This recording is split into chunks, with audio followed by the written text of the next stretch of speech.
Hi, how are you? Thank you so much again for joining me on the Light Path podcast. And I am really excited to talk through my thinking around what I perceive as one thing that could be really killing our dreams.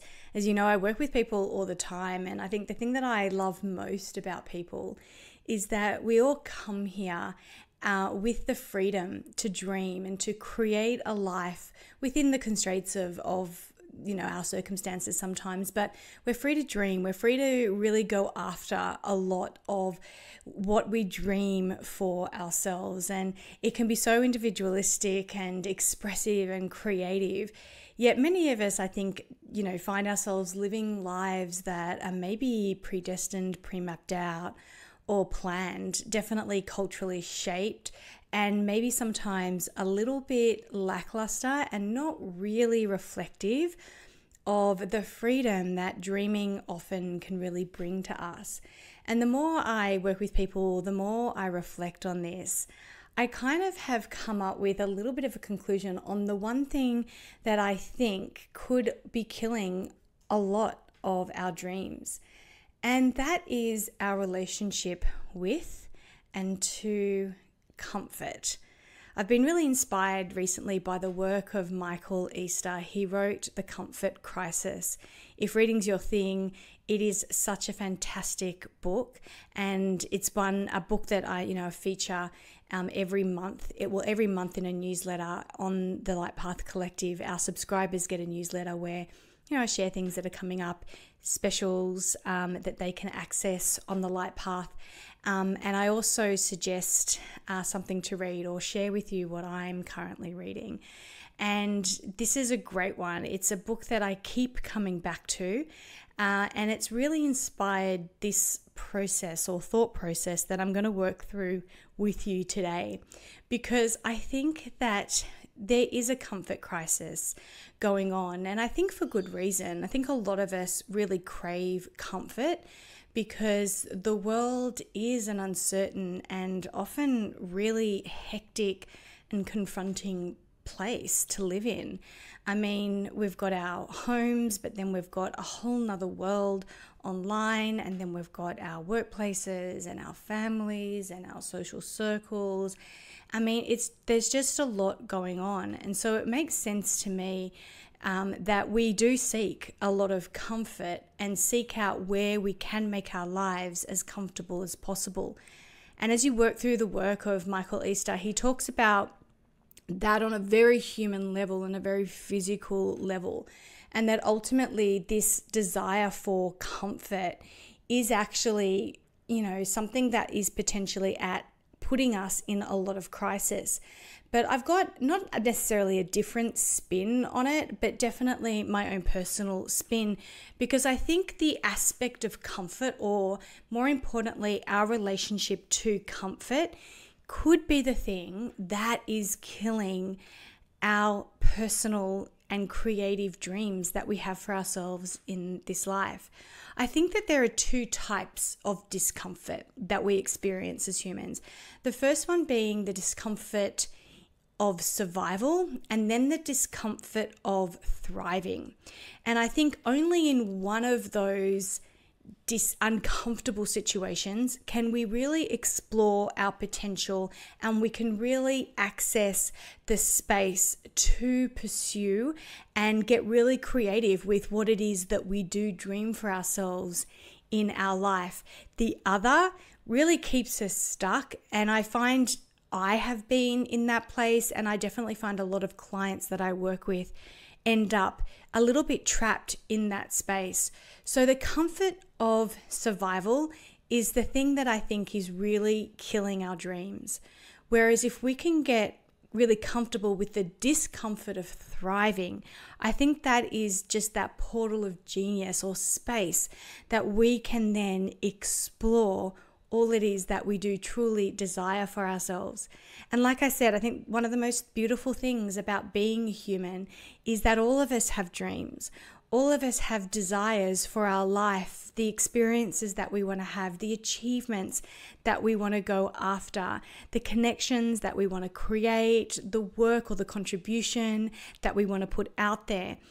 But not all of us actually put ourselves in a position to be in the discomfort of thriving, and rather seem to numb ourselves or to get really comfortable with the discomfort of surviving. And I personally very much know that to be true. In his book, Michael Easter says, and I quote, "Western laziness, it consists of cramming our lives with compulsive activity so that there is no time at all to confront the real issues. If we look into our lives, we will clearly see how many unimportant tasks, so-called responsibilities, accumulate to fill them up. Going on as we do, obsessively trying to improve our conditions can become an end in itself and a pointless distraction." So basically, what Michael Easter is saying there is that our lives become a series of doings rather than creations. And we can so easily, I think, justify the lists of tasks and responsibilities that really are clogging our attention and distracting us from really pursuing our potential or being in a place where we're thriving. We just really try to work so hard in the discomfort of survival, thinking that we are improving our lives or our living conditions, rather than really exploring the edges of our potential and desires.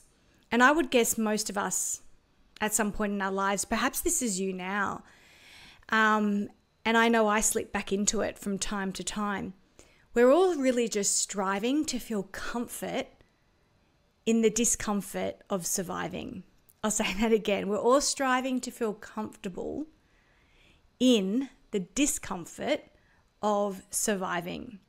The whole process of the comfort change by Michael Easter is that we just strive for comfort, and then that cuts us off from really doing the things and being the people that we came to do and be. And that because we strive for so much comfort, we're actually not challenging ourselves and being at our best. But really, I would say that being in survival mode, paying the bills, trying to get a mortgage, the promotion, the wife, the husband, the kid, whatever it is you're ticking off in your life, all of that is really a distraction, and it is uncomfortable. But we spend a lot of energy trying to make that really, really comfortable. Basically, it's choosing what we already know, because we're kind of comfortable with the outcome because it's more predictable. But as we know, when we choose what we already know or what has been done before us, so maybe what our parents did, maybe what people around us are doing, we know that when we choose what we know, we're going to get the same results. And so our life task then becomes, well, how can I feel comfortable with that? How can I make that right for me? As opposed to doing the opposite, which is getting really comfortable with the discomfort of thriving and setting off on a more individualistic path. And I think part of the reason why I'm speaking about this now is because we know that this age of Aquarius, the next 20 or so years, is actually going to really celebrate and reward those of us that really do embrace our uniqueness and our individualism. And by that, I don't mean that we're going around not in connection with others and valuing community, because that is very anti-Aquarian energy. It is actually about everybody turning up in their best possible way for the good of all. It's about people, for example, researching new medical treatments or technology, using their talent to bring to the whole to better the life of all. But it takes their individualism, their bright spark idea, their flash of inspiration, their foresight into turning their idea into a creation, their individualism, their point of thriving to contribute to the good of the whole. Yet many of us get so comfortable, stuck in making the discomfort of survival their way. And I know I did. In fact, it's almost strange to admit it now, how much I actually thrived or strived to be comfortable in my discomfort of surviving. It's almost like I was proud of how resilient I was and what I could withstand in my discomfort. In fact, I used to think of people around me that couldn't hack the discomfort of surviving in certain scenarios, workplaces, relationships. I often looked down on them, to be honest, and I thought they're just not as strong as me. So I wore this badge of honor to be so uncomfortable in the survival. But now, I see how wrong I was. I see how right they were, that they chose to exit stage left. Like, this is not for me. This level of stress, this toxic environment, these relationships that are not making us happy, I'm out.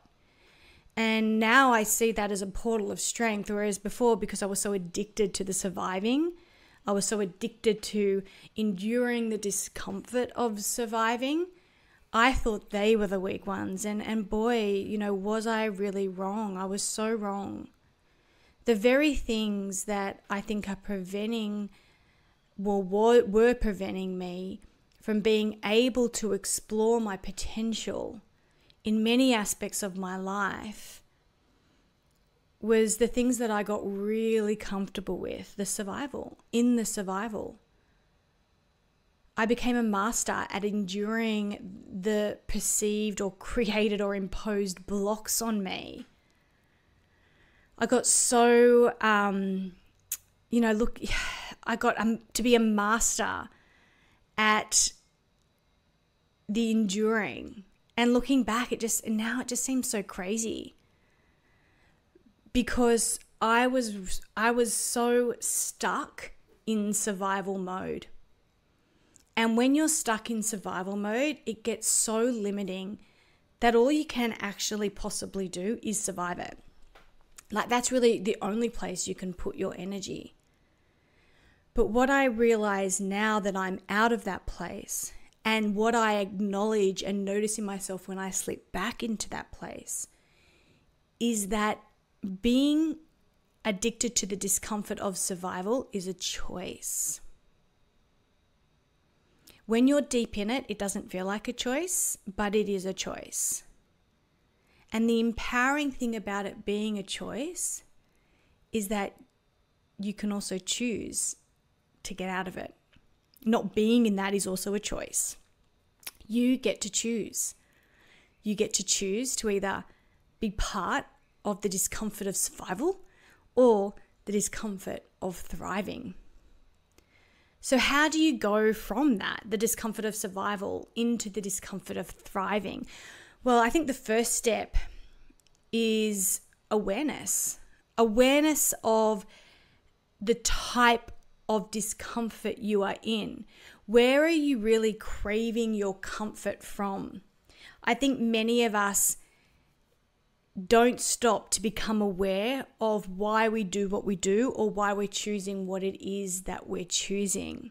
But I believe awareness is the key. And I think a lot of people think it's action. So like, get out of the situation, leave the situation, change the path, dump the person, leave the job, whatever it is. But it's not action. It's actually awareness. And that first step of awareness will always make you see that the survival that you're really uncomfortable in, you've actually chosen and you've imposed it on yourself. And this could be like living paycheck to paycheck. It's the best example I've got of this. Choosing to stay in jobs or careers that are no longer your dream, even if they ever were. But you're choosing to stay there because you're living from paycheck to paycheck, just trying to survive. I know that's true because it was me. And what I realized is I was getting paid more than enough to be very financially abundant, not even just safe and secure, but abundant. Yet I found myself living paycheck to paycheck because of the way I was soothing myself with the money that I made, keeping me then trapped in the loop of the discomfort of survival because I had to stay in that job. I couldn't afford to leave it. And I wasn't being smart or thriving with the money that I had made from there. Why? Because I chose the discomfort of survival as opposed to the discomfort of thriving. Think about the relationships that you choose. People that choose to stay with a partner because it's like the better the devil you know kind of approach. When this partnership or this beautiful heart, love, soul contract, whatever we want to call it, is done. Like we've learned what we've learned. We've grown how we've grown. Maybe we've grown apart. And people just stick at it because they've gotten really good at being really uncomfortable in the survival mode of what it does give them. And it's got nothing to do with their thriving. And I do not think we can live in exploration of our dreams if we're settling for surviving. If we're okay with the discomfort of just surviving. What would your life actually look like? What would it feel like if you were out of your current discomfort of survival circumstance and in a new one? Then in comes imagination and fantasy. So first it's awareness and then it's creativity. But the creativity of the mind. It pains me that we don't allow ourselves as adults to indulge in the fantasy and the imagination of our dream lives, or even if we do, we pass it off as a complete impossibility or a fanciful fantasy that hasn't got anything to do with our reality. But that's not true. It really isn't true. No person who has achieved great things in their life imagined it and thought, oh, that'll be easy peasy. That's possible. Not at all. They just got really comfortable with the discomfort of thriving, of pushing themselves into new ways of being and thinking and challenges, creating something out of nothing. But when we indulge in the imagination and the fantasy, what we're actually doing in the epigenetics, so the formation of our brain, is we're actually teaching our body and our mind of what the emotional blueprint would be and what our physical senses would experience if we were in the scenario of our dreams. Here is where thriving starts. And when in this imaginary state, only you know what you truly want for you. I think it's important to acknowledge, or again, be aware of the fact that a lot of us are living the life that somebody else dreamed up for us. Maybe it was the government, maybe it was a marketing company, maybe it was our culture. But a lot of us are dictated to of what the dream is or what the cap of the dream is. But like I said, the age of Aquarius is about our individualism. So only you truly know what you want for you. You may be inspired by how others live their life or the paths that they've walked. Absolutely. But only you know how it looks and feels for you. And only you know what the dream actually means for you. I mean, how many people do you hear that dream of winning the lottery? Like, that's just one way of procuring the energy of money. But most of us are attached to this idea that that would be the dream way of procuring money, rather than really allowing ourselves the time to sit with ourselves and ask, What does my dream actually look like? Does it look like a mansion in the most expensive or affluent area of the place where I live? Or is it a cabin in the woods that's full of peace and surrounded by nature? Is my dream really to be able to walk into any shop and buy anything that I want? Do I want an accumulation of stuff as a representation of my wealth? Do I want to be wildly successful at the top of my field? Or is my dream to make a solid and authentic contribution exactly where I'm at?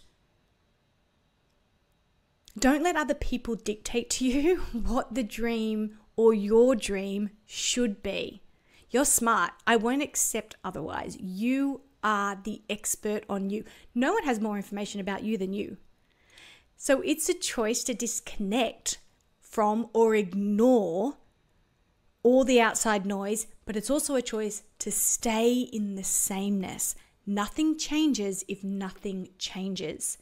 The choice to be comfortable with the discomfort of survival, limited, massively out of your control because you're just doing what everyone else does.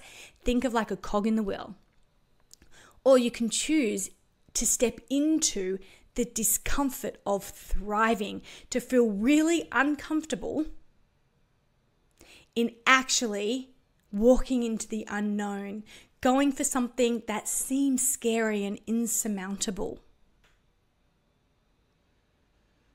I think a lot of people can get into the imaginative and the visualization of their better realities for themselves or more aligned realities for themselves as an escape from the pain that they're currently experiencing in the comfort of survival, rather than using it as a blueprint that their soul is presenting to them of how things should be in their lives.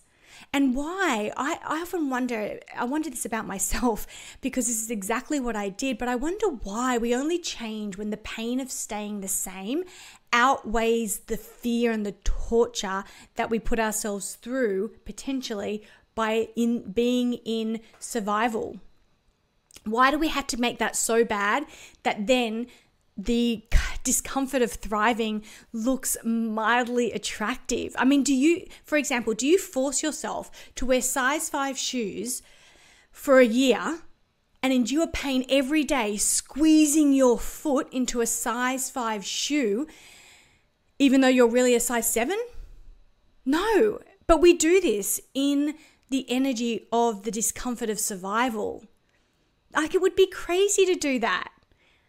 Yet we do that in our lives. We stay in the relationship, the job, or whatever in the hope that the relationship becomes what we want it to be, or the career becomes that security paycheck and that can be enough.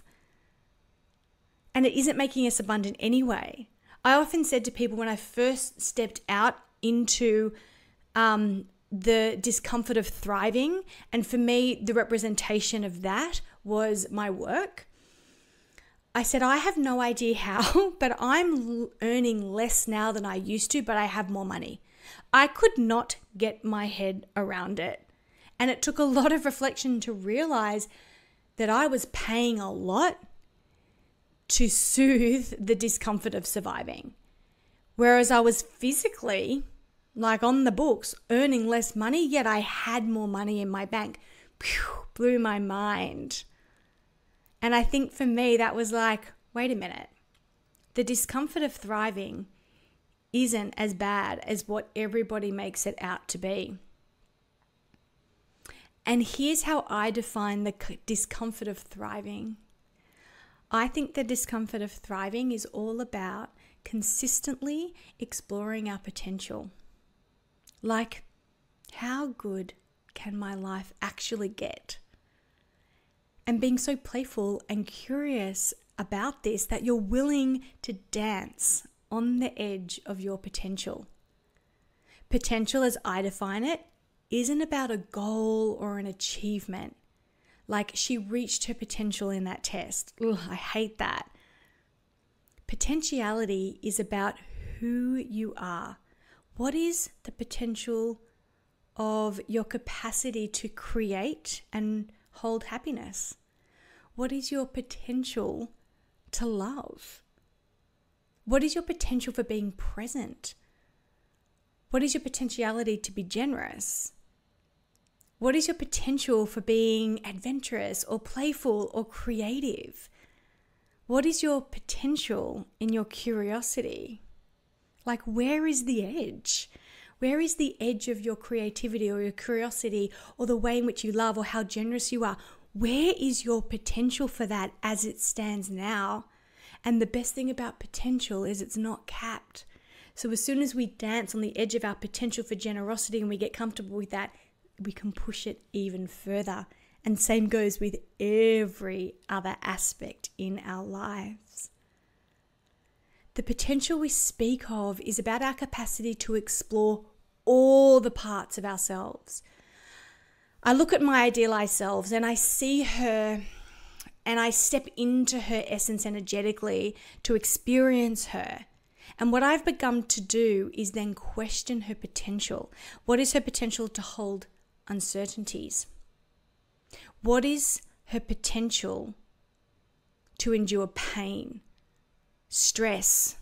What is her potential for dealing with anxiety, frustration, uncertainty? What is her potential to hold space for all of that?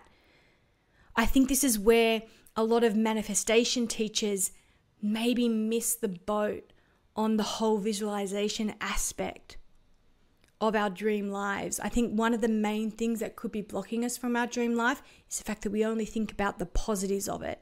Like the dream is somehow easeful and joyous and abundant. And whilst it can be all of those things, the reality is that we are human. So it's also going to be uncertainty, insecurity, risk-taking, anxiety-inducing, stress. It's going to be all those things.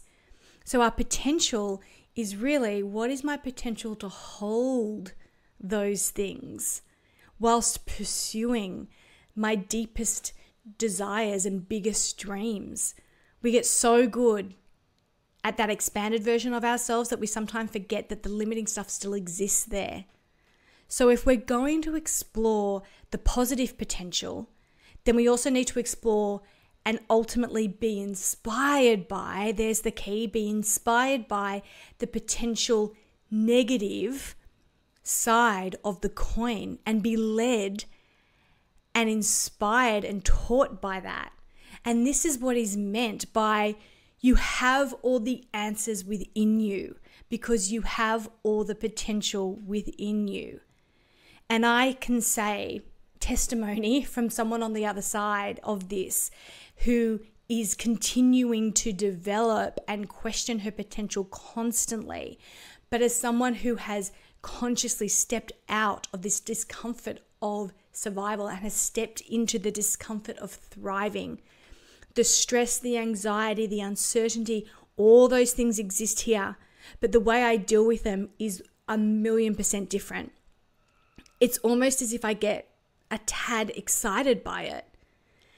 It's almost as if I didn't have the discomfort, if I wasn't feeling challenged, then am I really living at my edge? So potential is exploring your capacity to change and to do things the way that no one you know may have done them before, to get a different outcome on the inside that then, of course, will translate into your experiences on the outside. And if you're going to be a person that commits to the discomfort of thriving, then I think you might want to keep this in mind. Michael Easter says in his book, The Comfort Crisis, embrace discomfort to reclaim your wild, happy, and healthy self. Nothing great in life comes with complete assurance of success, which is why I really spent a lot of time nutting out the definition of potential. Potential isn't about reaching some great height. It's literally about expanding into your next level of capacity to hold, to welcome, to create, to play, to express, and ultimately to embody your authenticity, not what it looks like to others, but really how it looks and feels to you and your own integrity in alignment with the dreams that you have for your life.